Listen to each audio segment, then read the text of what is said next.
My channel my new blog. সবাই কেমন আছো? ভালো আছি, কিন্তু আজকে ভালো নেই, কারণ আমার জানি না, আজকে প্রায় 7টার সময় উঠেছি, অন্যদিন 6টার সময় উঠে রান্নাবান্না শেষ করে ঘর বাড়ি আমার কিচেন গোছাইয়ে নিজে স্নান করে খাওয়া দাওয়া করে 9টার ভিতরে সব কিছু কমপ্লিট হয়ে যায়। কিন্তু আজকে প্রায় 8:30টার বেশি বেজে গেছে, কিন্তু আমার এখনও রান্নাই শেষ হয়নি। সকালবেলা হচ্ছে লাউ আর কাঁকড়া দিয়ে চিংড়ি মাছ দিয়ে রান্না করেছি, সে হচ্ছে খেয়ে বের হয়ে গেছে। কিন্তু দেরিতে ঘুম থেকে ওঠার কারণেই আমি এখনও এক প্যাকেট তরকারি রান্না হয়নি। তরকারি না, ভাজা করবো, পটল ভাজা করবো। তার থেকে বড় কথা হচ্ছে ঘুমের ঘাটতি, ঘুম হচ্ছে না কদিন আছে, এসে বাসার কাজ করতে হচ্ছে বা ভিডিও এডিট করতে হচ্ছে। আমি বেডটা গোছাই নিয়েছি, তো আপাতত গোছাই নিয়েছি। এই দেখো, তিনি ময়লা নিয়ে যেতে ভুলে গেছেন, ময়লা সেভাবে ওখানে রয়ে গেছে। আর রান্নাঘরের এই ফুল আজকে অবস্থা, বটি লাউ কাটতে কাটতে ওইভাবে উঁচু করে থুয়ে গেছিলাম, সে দেখে ওইভাবে ঘোরাই দিয়েছি। পটল কাটছিলাম, এখন কিচেনের আজকে অবস্থা খুবই করো। তার মধ্যে এই যে লাউ আর চিংড়ি কাঁকড়া রান্না করেছি, হাফ খেয়ে চলে গেছে সে। তো আমি এখন কাজ গোছাবো, এখন রান্না করব, তারপর হচ্ছে ঘর ঝাড়ু দেওয়া হয়নি, ঘর ঝাড়ু দেবে, মুছবো, তারপর স্নান করতে দেবো, দেন পূজা করবো, তারপর খেয়ে দিয়ে তোমার সাথে আবার দেখা হচ্ছে। পূজা দিয়ে এই যে আমি এখন ভাত খেতে যাবো। যদিও আমার শরীরটা একটু খারাপ ছিল, কিন্তু স্নান করার পরে একটু ভালো লাগছে। সবারই, যখন সবার শরীর খারাপ লাগে বা কোনো কিছুই হয়, একবার তোমরা স্নান করবা, শরীর সবসময় ঠিক থাকবে। তো চলো বাকি এসে আবার কি রান্না করছিলাম। বাইরে মোটর চলছে, এটা একটু শব্দ হবে। আর সকালে আমি কিছু ছোলা ভিজাই রেখেছিলাম কাল রাতে, আর একটা ডিম সেদ্ধ করেছিলাম, তাও হাফ রেখে গেছে আমার জন্য, আর হাফ হচ্ছে খেয়ে গেছে। আর এই যে ছোলা, এটা খাবো এখন, তারপর ভাত খাবো। এখন থিপায় দিতে, থিপা আমি কি করতে দিত শিপা? হ্যাঁ বলো। ও শিপা, শিপা চুল বেঁধে দিয়েছে কে আজকে? আম্মু। তুমি কি নিবা? টিপ নিবা? এই টিপ? আচ্ছা বেরি করো। কোনটা নিবা? লাল কালার তো নাও তাহলে। ওইটা হচ্ছে খোলা, আর একটা দেখে দেখে নাও। বের করো, আমি নিচে করি, নিচ থেকে নাও।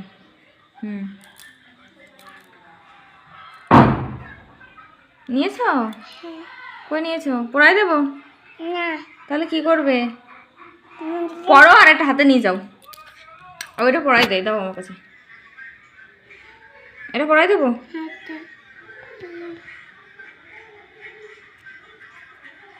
এনো, দেখে তাকাও। ওয়াও, সুন্দর দেখাচ্ছে। আর কোনটা নিবা? দেখো তুমি কোনটা নিবা। নিয়েছো? আচ্ছা ঠিক আছে, এবার ঢাকনা লাগাই দেবো? না, আমি একা লাগাবো। আচ্ছা ঠিক আছে, লাগাও।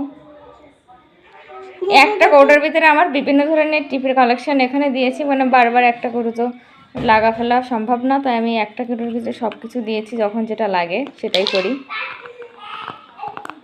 হয়েছে, ফেটে যাবে। হ্যাঁ, আস্তে আস্তে দিতে হবে। এই ঠিক আছে, রেখে আসবো? আচ্ছা ঠিক আছে, রেখে আসছি। সুন্দর দেখাচ্ছে।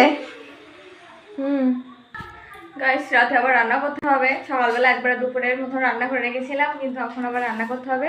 আর তাছাড়াও আমি একটু খাবার খেতে ইচ্ছা করছে, তাই একটা বানিয়ে খাবো। কি খাবো সেটা তোমার সাথে শেয়ার করবো। আপাতত রান্নাঘরের দিকেই যাওয়া যাক। না, আজকে থালি পরবো না, রাফার পরীক্ষা হয়ে গেলে আমরা সবাই শাড়ি পরবো, ঠিক আছে?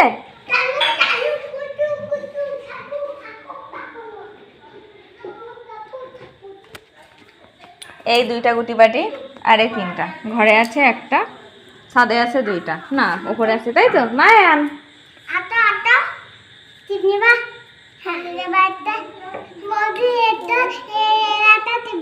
ওটা টিপ দেবো?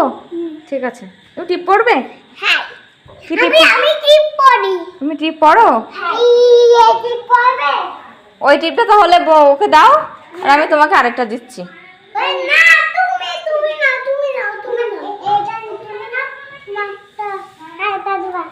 আটা দিব?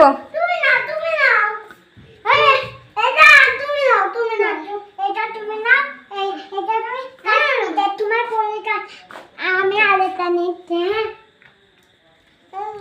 যখন বের করো, নিচে আসো, নিচে আসো, নাহলে সব পড়ে যাবে। হ্যাঁ, এখানে বসো। হুম, না এখন টিপ বাজছে। শিফা, দেখো কোনটা নিবা। ওটা অনেক বড় হয়ে যাচ্ছে, ওটা ভালো লাগবে না। হ্যাঁ, ছোট দেখে নাও একটা। ওই যে, নিয়েছো? মায়েরও টিপ পরাই দিচ্ছি। মায়ের শুধু টিপের দিকে তাকাচ্ছে বারবার, তাই ওকে মায়ের টিপ পরাই দিয়েছি। ওয়া, সুন্দর দেখাচ্ছে তোমার। রান্না তৈরি করবো, তার জন্য পেঁয়াজ, রসুন, ঝাল এটা বড় মশাই কেটেছে।